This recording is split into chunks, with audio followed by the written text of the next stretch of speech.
할렐루야. 네, 구약의 뒷골목 이야기 오늘 21번째입니다. 오늘 최종편입니다.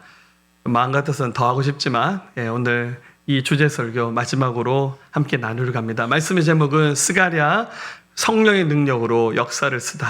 이 제목의 말씀을 통해서 함께 은혜 나누기를 원합니다. 우리는 종종 인생을 살아가면서 자신의 한계를 경험하는 순간이 있습니다. 내가 아무리 노력해도 최선을 다해도 잘 안 되는 일들이 자주 있습니다. 교회를 섬길 때도 그렇고 가정을 돌볼 때, 사업을 운영할 때도 우리의 힘과 노력을 애써보지만 잘 안 되는 순간이 있습니다. 그럴 때 어떻게 하면 좋을까 큰 고민에 빠지게 됩니다. 테슬라 자동차로 유명한 일론 머스크, 요즘에는 트럼프 대통령의 사랑받는 사람이 되어서 뉴스에 자주 나오시대요. 이 사람이 엄청난 기업을 일군 세계적인 부자가 되기 전에 이 사람은 창업을 하기 전에 이 사람이 어릴 때 굉장히 가난했다고 합니다. 새로운 창업을 했을 때 혹시 망하면 어떻게 되나 이런 걱정을 하게 되었답니다. 그러다가 한 가지 자기 스스로에게 실험을 했답니다. 그게 바로 뭐냐면 1달러를 가지고 하루를 버티면서 살아보는 거. 이것을 한번 연습해 봤답니다. 그럼 1달러가 우리 돈 한 1,400원, 1,500원밖에 안 되는 돈이잖아요. 그래서 한 달에 30불로 버텨보자. 그래서 마트에 가서 냉동 소세지와 오렌지를 30불어치를 샀답니다. 하루에 그 핫도그 하나 먹고 오렌지 하나 까먹으면서 하루하루를 버텼답니다. 처음에 시작할 때 하루 종일 그것만 먹고 중요한 그 다음날 그걸 또 먹어야 되잖아요. 버틸 수 있을까 고민했는데 예상외로 30일을 잘 버텼답니다. 이유는 간단합니다. 처음부터 이것밖에 안 된다고 하는 자기의 한계를 설정해놓고 버티니까 버텨지더라는 거죠. 오히려 자기 자신에 대한 깊은 이해와 성찰이 없이 그러니까 욕심은 많죠. 그러다 보니까 더 많이 힘들어진 경험을 우리는 하게 되는 것 같습니다. 믿음의 세계에서도 마찬가지입니다. 우리에 앞서 하나님을 섬겼던 믿음의 사람들도 자신의 힘으로 감당할 수 없는 난제 앞에서 비싼 고민들을 많이 했던 것 같습니다. 오늘 함께 살펴볼 믿음의 주인공 이름이 스가랴입니다. 이 스가랴 선지자도 인생을 살면서 특별히 하나님께서 주신 사명을 이루어갈 때 굉장히 힘겨웠던 것 같아요. 근데 그 순간 이 스가랴에게 주셨던 하나님의 말씀이 있습니다. 그게 바로 이는 힘으로 되지 아니하며 능력으로 되지 아니하고 오직 나의 영으로 되느니라. 할렐루야. 이 말씀을 스가랴는 깊이 받고 또 이 말씀의 의미를 살피고 난 다음 그의 삶이 완전히 달라지는 하나님의 은혜를 경험했습니다. 자, 오늘 구약의 뒷고물 이야기 21번째 주인공으로 살필 스가랴 이야기를 통해서 오늘 이 시대 우리에게 주시는 하나님의 은사를 우리 모두 동일하게 들을 수 있기를 우리 주의 이름으로 축원합니다. 자, 이제 성경을 많이 읽은 분들은 스가랴 하면 어디쯤인지 감이 오시겠지만 또 성경을 아직 잘 모르신 분들은 스가랴가 누군가 하실 겁니다. 자, 여러분들 우리 성경 목록가 노래 한 번씩 부르죠. 우리 성경 파노라마 배울 때 창세기 출애굽길의 위기 이렇게 쭉 나가다가 구약이 39권인데 마지막이 뭡니까? 스가랴 말라기 이렇게 납니다. 자, 구약 성경 38번째 성경으로 배열되어 있는 성경이 바로 스가랴입니다. 자, 원래 구약의 뒷부분 마지막은 말라기를 해야겠죠? 우리 지금 순서를 바꿔서 제가 말라기를 먼저 했기 때문에 오늘 마지막으로 스가랴 얘기를 여러분과 하기를 원합니다. 자, 먼저 이 스가랴 얘기를 알려면 좀 지난주 말씀과 좀 이어서 같은 시대 배경을 하고 있습니다. 이스라엘이 남과 북으로 나뉘어져 있다가 북이스라엘이 먼저 망하고 나중에 남유다가 바벨론의 세 차례 침공해서 망합니다. 이 연대로 보면 1차, 2차, 3차 이렇게 나라가 망합니다. 자, 1차 침공 이후에 하나님의 예언의 말씀이 70년 뒤에 바벨론에게 망하지만 바사라고 하는 페르시아 나라가 들었으면서 그때 이스라엘이 회복돼서 고국으로 돌아온다라는 예언의 말씀이 예레미야 선지자를 통해서 이미 주어졌습니다. 그래서 돌아올 때 세 차례에 나눠서 이스라엘 백성이 귀환합니다. 1차, 2차, 3차. 1차 귀환이 BC 538년입니다. 이때 이제 페르시아의 왕이 고레스였고, 고레스가 이스라엘을 재건할 수 있도록 성인 남자 약 5만 명을 이스라엘로 돌아가도록 허락해 줍니다. 이때 중심 인물이 바로 스룹바벨, 여호수아, 그리고 한 사람 더인데 그 사람이 바로 오늘 주인공 스가랴입니다. 자, 좀 이제 스룹바벨과 여호수아, 스가랴가 어떤 사람인가 좀 간략히 정리를 해보면, 여러분 스룹바벨은 이제 총독입니다. 이 고레스라는 페르시아 왕이 스룹바벨을 총독으로 임명해서 돌아가서 너희 나라를 재건하라라고 하는 그 칙령을 받아서 1차 포로 귀환의 중심 인물로 쓰임받은 사람이 바로 스룹바벨이죠. 그래서 돌아가서 성전을 재건하는 일을 하는데 연대로 계산하면 약 22년 만에 성전을 완공합니다. 이 과정 가운데 이 스룹바벨을 영적으로 굉장히 축복하면서 그에게 격려한 역할을 했던 사람이 바로 스가랴입니다. 자, 제사장이었던 여호수아 대제사장이죠. 스룹바벨을 도와서 이 사람은 이제 바벨론에서 태어났던 사람인데 1차 기한 때 함께 가면서, 여러분 스룹바벨은 평신도였고 대제사장이었던 여호수아가 그를 돕습니다. 자, 그때 이제 한 명 더 등장하는 주인공이 오늘 말씀에 나오는 스가랴입니다. 이 사람은 이제 선지자죠. 제사장 가문 출신인데 당시 학계 선지자와 함께 많은 예언 활동을 통해서 이스라엘 재건을 돕습니다. 이 사람은 특별히 굉장히 영적인 사람이었어요. 많은 환상과 계시를 보면서 결정적인 순간에 스룹바벨과 여호수아를 돕는 그런 일을 합니다. 자, 역사를 좀 다시 정리하면 이스라엘 백성이 바벨론에서 70년간의 포로 생활을 마치고 1차, 2차, 3차, 우리 지난주에 나눴던 에스라는 2차 기한의 중심 인물이었고, 오늘은 좀 역사를 좀 거꾸로 가서 1차 기한에 있었던 이야기를 오늘 저와 여러분들이 함께 나누기를 원합니다. 자, 하나님께서 스가랴라는 선지자에게 환상을 보여주시면서 오늘 이 말씀을 스룹바벨에게 전하라고 하는 메시지를 주셨습니다. 가장 먼저 이 스가랴가 하나님의 일하심을 미리 보는 은혜를 이 스가랴 선지자가 경험하게 됩니다. 자, 한번 1절과 2절 말씀 읽어볼게요. 내게 말하던 천사가 다시 와서 나를 깨우니 마치 자는 사람이 잠에서 깨어난 것 같더라. 그가 내게 묻되 네가 무엇을 보느냐? 내가 대답하되 내가 보니 순금 등잔대가 있는데 그 위에는 기름 그릇이 있고 또 그 기름 그릇 위에 7 등잔이 있으며 그 기름 그릇 위에 있는 등잔을 위하여 7 관이 있고, 이 스가랴 선지자가 두 가지 환상을 봅니다. 오늘 본문에서 가장 먼저 순금으로 된 등잔대 환상을 먼저 봅니다. 자, 제가 한번 등잔대를 가지고 와봤습니다. 이렇게 생겼습니다. 그림 한번 보여주세요. 자, 성경에 나오는 오늘 스가랴 받은 금입니다. 이건 금이 아닙니다. 와서 훔쳐가셔도 소용없습니다. 제가 성지순례 갔을 때 이 등잔을 몇 개를 샀는데 마음 같아서 이만한 걸 사고 싶었는데 들고 올 자신이 없어가지고 조그만 걸 샀는데, 자, 이스라엘에서 주로 쓰는 이 등잔은 이제 성소에 들어갔던 것인데 7 촛대가 있고 그 위에 이제 기름을 닿는 이게 잔이 있는 형식으로 이렇게 만들어져 있습니다. 스가랴 선지자가 평상시 잘 알고 있었던 금 등잔대를 봤는데 그 위에 등잔이 있고, 특이한 것은 여기 위에 7 관이 꽂혀 있었어요. 관이란 말은 파이프를 말하겠죠. 근데 여기 뭐 무슨 파이프가 있겠어요? 더 쉽게 말하면 빨대 같은 것이 꽂혀 있었어요. 그러니까 기름이 부어지는 통로, 공업대는 이 파이프가 꽂혀 있는 7 금 등잔대를 이 스가랴가 봤어요.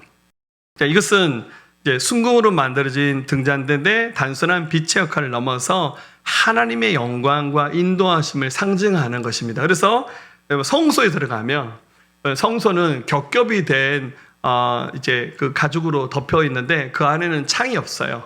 그래서 들어가면 빛이 1도 들어오지 않는 공간입니다. 그런데 이 성소에는 이 등잔대에 불이 켜져 있어서 이 빛으로 그 안이 하나님의 영광으로 충만한 것을 하나님께서 경험하도록 하셨어요.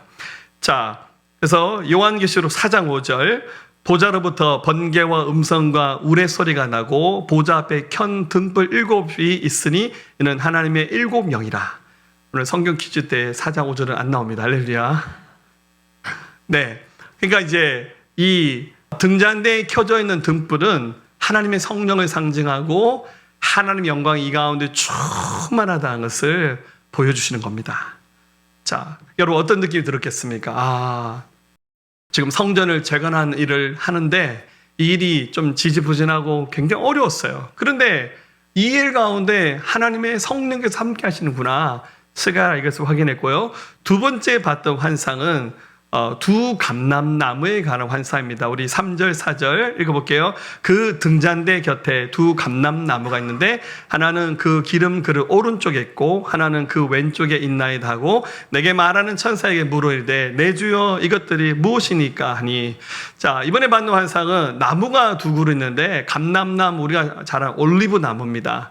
이스라엘에서 제일 흔한 나무 중에 하나죠. 이스라엘 백성은 이 감람나무의 기름을 가지고 여러 가지 용도로 사용합니다. 그런데 환상 가운데 앞서 봤던 그 금 등잔대가 이 두 나무와 이렇게 연결이 되어 있는 겁니다. 근데 이 연결되는 관을 통해서 보통은 이제 여러분들 나무에서 올리브 기름을 짜서 쓰는데 거꾸로 이 등잔대에서 성경 표현을 하면 금 기름이 흘러서 대려 이 나무에게 공급되고 있는 그런 장면을 봤습니다. 기가 막힌 것을 봤죠. 이제 말씀 후반에 나오지만 결국 이 두 감람나무는 지금 1차 이스라엘 백성의 귀환 때 영적으로 이 모든 일을 책임지고 있었던 이스라엘 지도자가 바로 스룹바벨과 여호수아라는 제사장이 있잖아요. 이 두 감람나무는 바로 스룹바벨과 여호수아를 의미하는 겁니다. 자, 그래서 14절 이르되 이는 기름 부음 받은 자 둘이니 온 세상에 주 앞에 서 있는 자니라 하더라. 자, 이 모든 것을 하나님이 스가랴에게 미리 다 보여주셨어요. 그러니까 역사가 절대 아무렇게나 대충 그렇게 기록되는 것이 아니라 하나님의 계획과 섭리에 의해서, 특별히 지금 현실이 굉장히 만만치 않았거든요.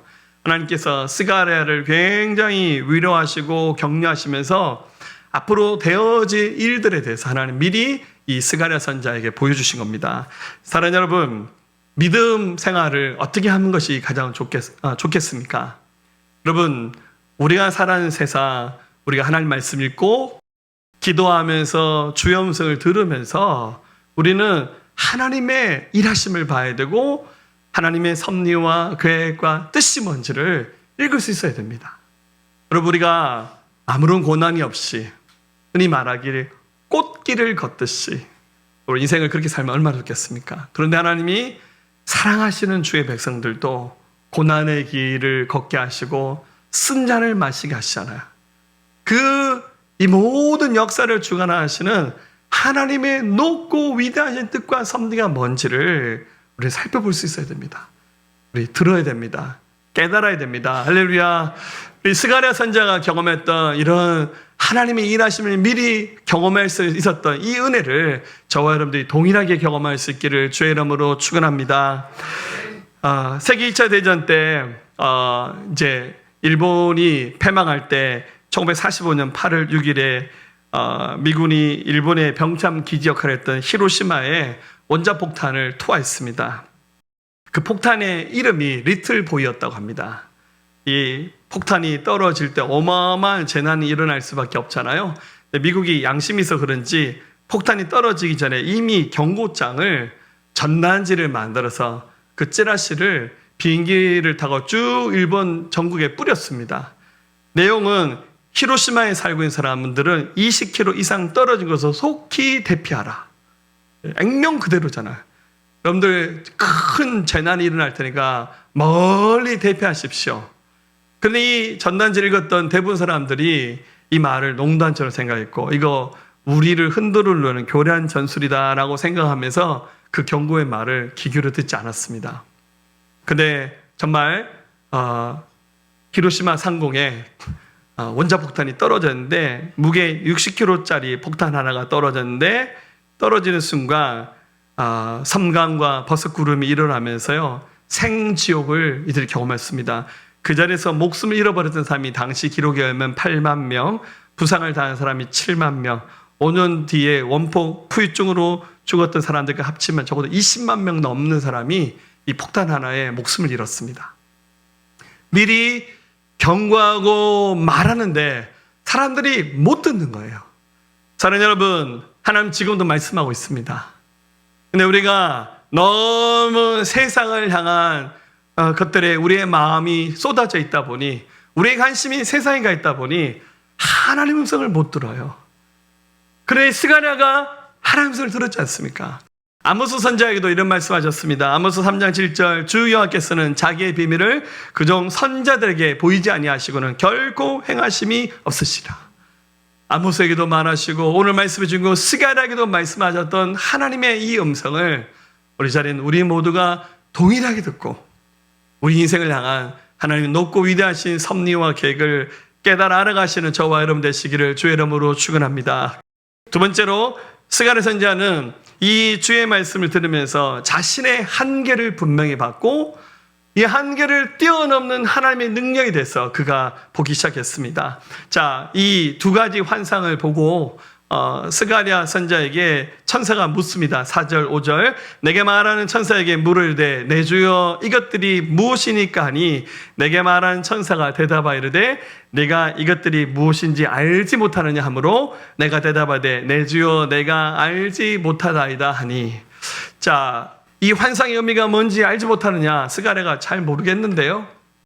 그러니까 저는 이 말씀을 쭉 읽어보면서요, 스가랴가 정말 이 말씀을 몰랐을까? 오늘 굉장히 모른 척하면서 천사에게 물어보는데 제 생각에는 스가랴가 이 환상의 의미가 대충 뭔지 알았을 것 같아요. 이 환상에 나오는 두 감람나무가 스룹바벨과 여호수아를 가리킨다는 거. 어쩌면 그 금잔대 역할을 하는 사람이 자기 자신일지도 모른다는 생각을 어렴풋이 하지 않았을까 하는 생각이 들어요. 그런데 현실이 너무 만만치 않았어요. 하나님의 말씀은 크고 위대하신데 지금 내가 처하고 있는 상황은 도저히 이 모든 것을 감당할 수 없는 것처럼 느껴졌기 때문에 제가 이거 무슨 뜻인지 잘 모르겠습니다라고 반문합니다. 그러더니 주셨던 말씀이 바로 뭡니까? 6절 말씀입니다. 이 말을 스룹바벨에게 전하는 것이죠. 그가 내게 대답하여 이르되 여호와께서 스룹바벨에게 하신 말씀이 이러하니라. 만군의 여호와께서 말씀하시되 이는 힘으로 되지 아니하며 능력으로 되지 아니하고 오직 나의 영으로 되니라. 스가랴야, 이것은 너의 힘과 능력으로 된 것이 아니라 나의 영, 하나님의 신으로만 가능한 것이라고 주께서 그렇게 말씀하셨어요. 여러분, 힘은 우리가 가지고 있는 물질, 사회적인 힘을 말하고 능력은 우리가 가지고 있는 기술, 지혜 이런 걸 말하잖아요. 여러분, 이미 고레스가 성령의 감동으로 스룹바벨을 총독으로 세워서 보낼 때 일정 필요한 재정들을 줬고 필요한 사람들을 싹 다 붙여주면서 성전 재건하려 했는데 와서 해보니까 그게 만만치 않았어요. 여러분, 지금 불이 나서 난리가 났잖아요. 뉴스 보셨죠? 저는 이렇게 지금 불난 지역을 가보지는 않았는데 어쩌다가 갔다 오신 분들 얘기 들어보니 정말 전쟁터 같다라고 말합니다. 여러분들 살고 있는 집이 불에 그냥 다 전소돼 버렸어요. 지금 뉴스에 보니까 교회들이 전소된 교회들도 꽤 많이 있다고 뉴스에 올라오더라고요. 순식간에 우리의 삶의 터전이 다 무너져 버렸습니다. 그들의 그 아픔과 그 상처가 얼마나 크겠습니까? 여러분, 이스라엘이 70년 만에 돌아왔어요. 70년 만에 예루살렘에 이스라엘에 사람이 살지 않았어요. 그러니까 모든 것이 잿더미로 바뀌어 있는 그런 상황이었습니다. 그 황무지 같은 땅에 성전을 다시 재건하면서 도시를 다시 재건하는 이 일이 결코 만만한 일이 아니었습니다. 그래서 굉장히 많은 좌절감들, 많은 그 힘듦이 있었을 겁니다. 그때 하나님 주셨던 말씀이 힘과 능력으로 하는 것이 아니라 이것은 바로 성령으로 하는 것이라고 지금 그렇게 말씀하셨습니다. 할렐루야. 우리 스승 목사님, 우리 최재스 선교사님, 예전에 나군교회가 제 모교이잖아요. 목사님 개척하실 때 어려운 간증 중에서 생각나는 간증이 있습니다. 우리 나군교회가 78년에 개척을 했거든요. 그 시절에는 교회만 가난했던 것이 아니라 우리나라 전체가 다 가난했습니다. 네.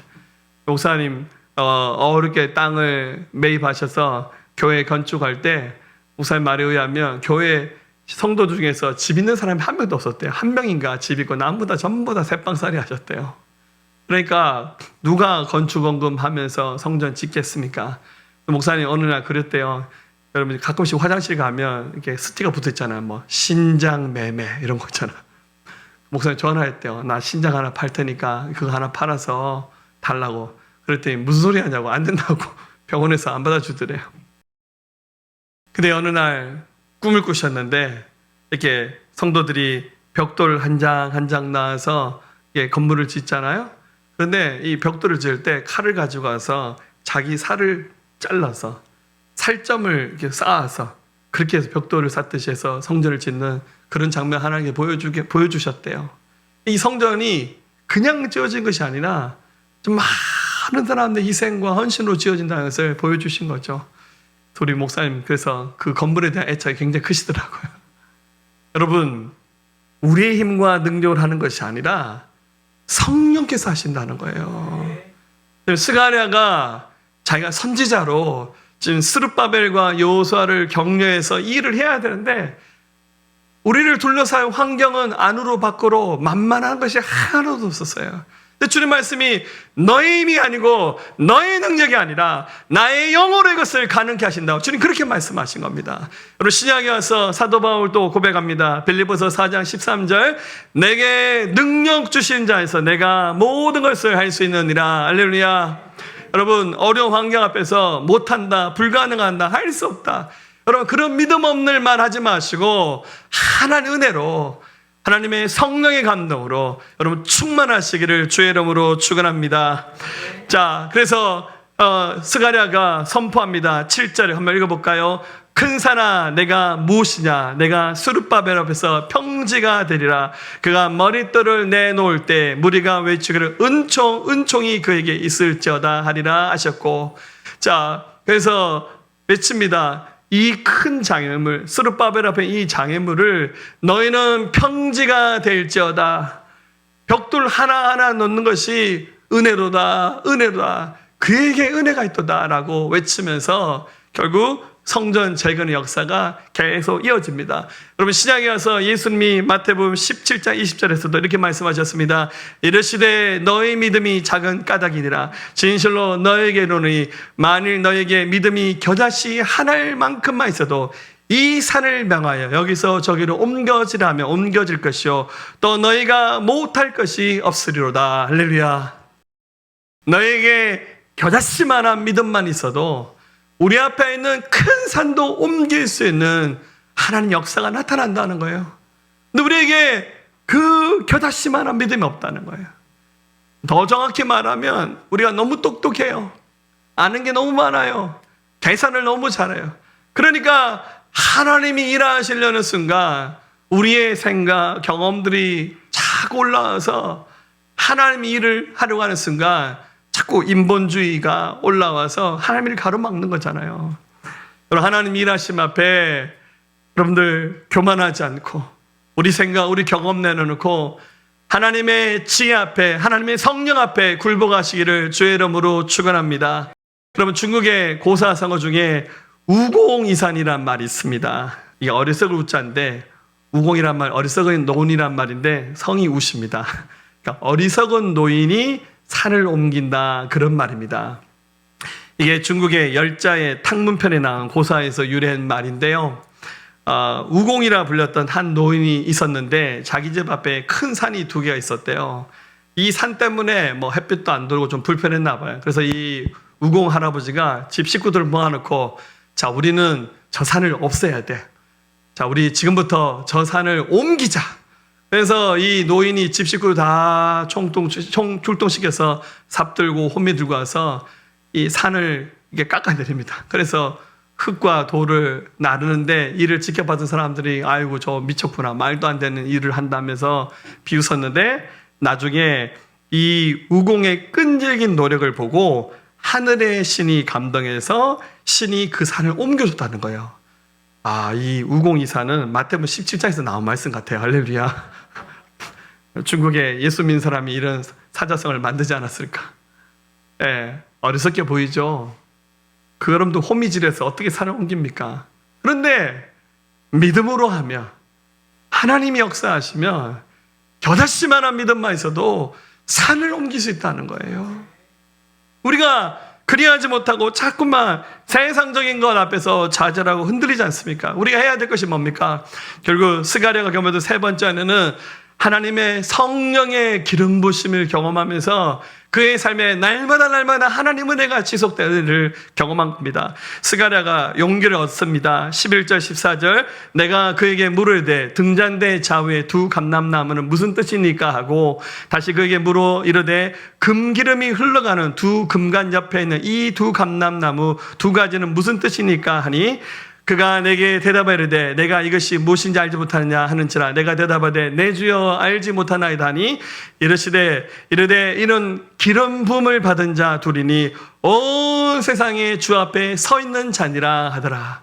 이 환상 속에 나온 두 감람나무가 바로 스룹바벨과 여호수아라는 것을 알려주시면서 그 가운데 있는 금잔대에서 흘러난 금기름입니다. 올리브 기름이 아닙니다. 금기름이 관을 타고 파이프를 타고 흘러가서 이 두 감람나무에게 힘을 더하는 장면. 그래서 바로 성령께서 기름 부으신다는 사실을 확실하게 보여준 장면입니다. 여러분 더 특이한 것은 여기 지금 기름 부음을 받은 자 스룹바벨과 여호수아입니다. 이 말의 어근을 살펴보면 기름의 아들들이라는 뜻인데 이 말이 우리가 잘 아는 메시아라는 말 그리스도 기름 부음을 받은 자라는 뜻이야. 이 말의 어근에서 나왔어요. 즉 지금 이 두 감람나무는 스룹바벨, 여호수아 그리고 스가랴까지 이 세 사람이 뭡니까? 스룹바벨은 총독이었으니까 왕의 역할을 했고 여호수아는 제사장 역할을 했고 스가랴는 선지자 역할. 이 세 사람이 메시아가 감당할 세 가지 사역. 우리 베드로전서 2장 9절 10절 너희는 택하신 족속이요 왕같은 제사장이요 그의 나라 그의 소유된 백성이라는 것. 메시아가 할 일들에 대해서 여러분 이 말씀 속에 그대로 통째로 담겨 있어요. 즉 지금 이 시대에는 성전을 재건하는 가지고 끙끙하고 있는데 결국 완전한 회복은 누가 하십니까? 예수 그리스도. 예수님 오셔서 이 건물 성전만 회복하는 정도가 아니라 이 땅의 모든 회복은 예수님을 통해서 이루어진다는 사실을 이 말씀을 통해서 확인한 겁니다. 바로 주님이 하십니다.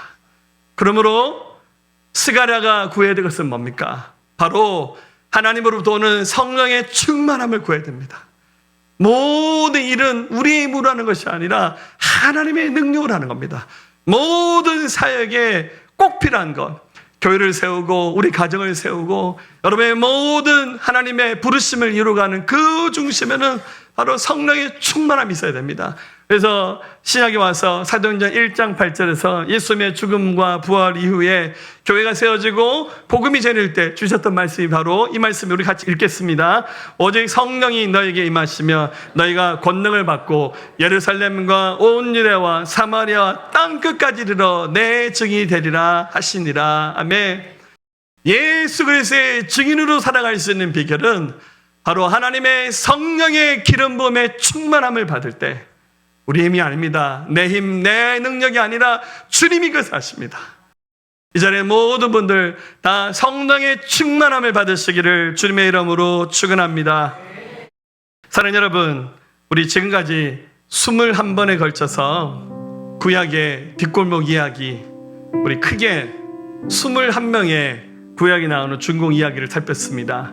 제가 할 수만 있으면 설교 때 자주 언급되지 않는 인물들 얘기를 좀 많이 하려고 했습니다. 여러분, 이들이 살았던 시대의 뒷골목 속에는 굉장히 많은 좌절과 실패와 아픔들이 있었습니다. 누가 보더라도 어떻게 해요? 폭삭 망했도다. 폭삭 속았다. 네, 정말 누가 보더라도요 일어날 수 없는 깊은 절망이 그들 가운데 있었습니다. 근데 이들의 공통점이 뭡니까? 그 절망적인 상황 속에서 포기하지 않고 하나님을 바라봤다는 거예요. 우리 시도도 마찬가지입니다. 우리가 서 있는 이 자리가 항상 비치고 항상 시온에 데리고 항상 축복이 넘쳐나는 그 순간 그 자리에서 우리 삶이 흘러가면 얼마나 좋겠습니까? 그런데 우리를 너무너무 사랑하시는 하나님께서는 때때로 우리로 하여금 깊은 절망과 좌절, 인생의 뒷골목에서 허덕일 수밖에 없는 환경 가운데로 우리를 몰아넣으십니다. 이유는 뭡니까? 거기서 포기하라는 것이 아니라 거기서 주님의 일하심을 보라는 거예요. 주님의 일하심을 보라는 겁니다. 너는 할 수 없지만 내가 할 수 있다. 나는 포기하지만 하나님은 포기하지 않으신다는 거예요. 너는 할 수 없지만 내가 하겠다. 우리 어떻게 해야 돼요? 하나님 앞에 의지하고 몸부림치면서 성령님의 능력을 구할 때 우리 인생의 뒷골목이 빛으로 바뀌어질 수 있으면 주님 도우십니다. 로마서 8장 26절 이와 같이 성령도 우리의 연약함을 도우시나니 우리는 마땅히 기도할 바를 알지 못하나 오직 성령이 말할 수 없는 탄식으로 우리를 위하여 친히 간구하시나. 주님이 지금도 쉬지 아니하시면서 우리가 일어나도록 회복하도록 흑의 역사에서 빛의 역사로 옮겨지도록 주님 돕습니다. 성령의 능력으로 회복되면서 스가랴가 역사를 쓰는 주인공 된 것처럼 여러분 시대 하나님의 대역사를 써내려가는 이 현장에서 쓰임받는 저와 여러분들 될 수 있기를 우리 주님의 이름으로 축원합니다. 흔들어 주를 봅니다. 나의 주 나의 하나님 모든 죄 사하신 주 십자가 사랑 찬양합니다. 내 손들어 경배합니다. 손들어 경배합니다. 나의 왕 나의 예수님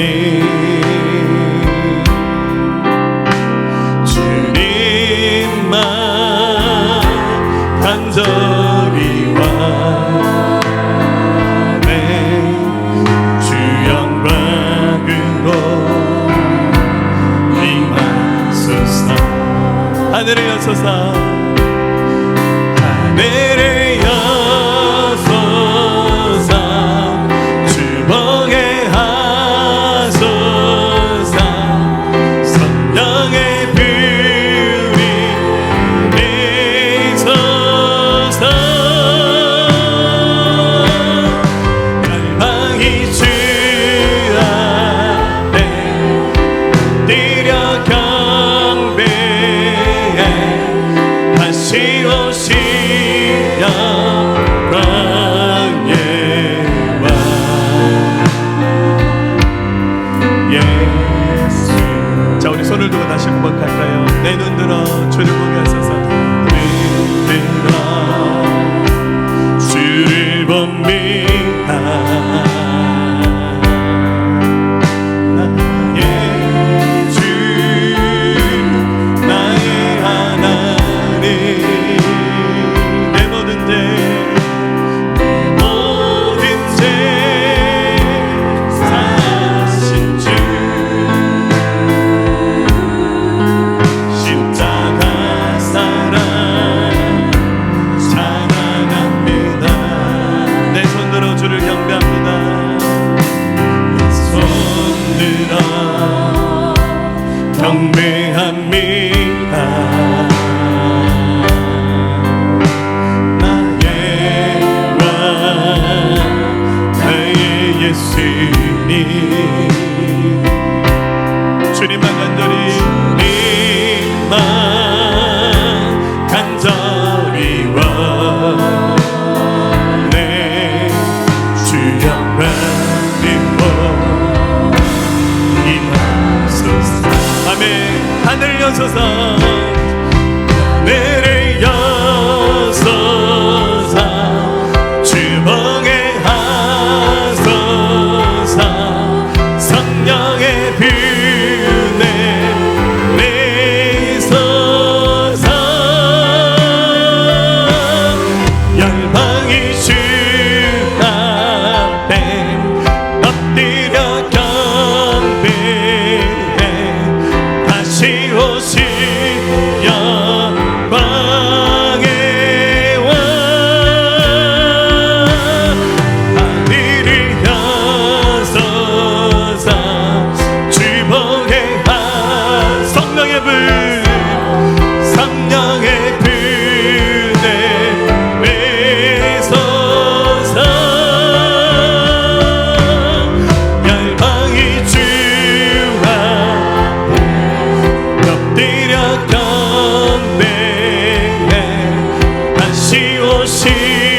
영광의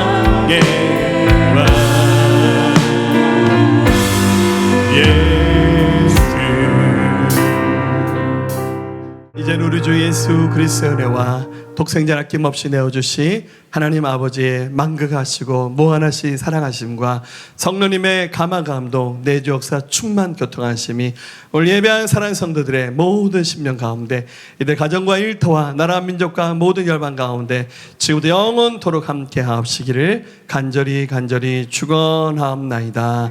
아멘.